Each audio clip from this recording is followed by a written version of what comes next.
अस्सलाम वालेकुम दोस्तों, उम्मीद करता हूँ सब भी खैरियत से होंगे। मैं हूं शेब, आप देख रहे हैं मेरा यूट्यूब चैनल सुभान व्लॉग्स। वीडियो देखने से पहले मेरे चैनल को सब्सक्राइब करें, बेल आइकन दबाएं ताकि आप तक दूसरी वीडियो बआसानी पहुंच सके। आज हम कढ़ाई गोश्त बना रहे हैं, तो चिकन वगैरह लिया। आइए आपको भी सारा दिखाते हैं, आइए चलते हैं।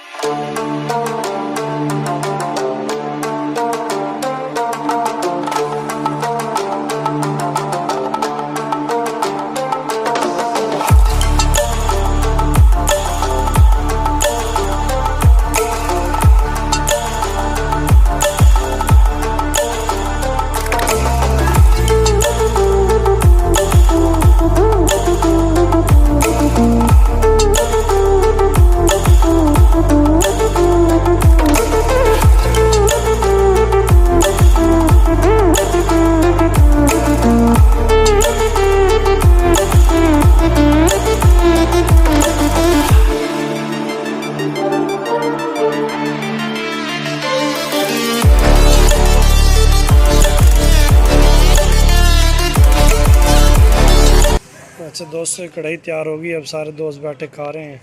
ये हमारे दो कुक बैठे हैं, वलीद भाई और रजब भाई।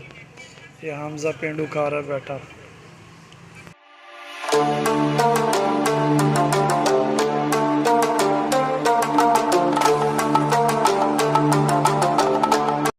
दोस्तों, जब हमने कढ़ाई गोश्त बनाया था, जो सारा खा लिया, आपने भी देखा होगा वीडियो में।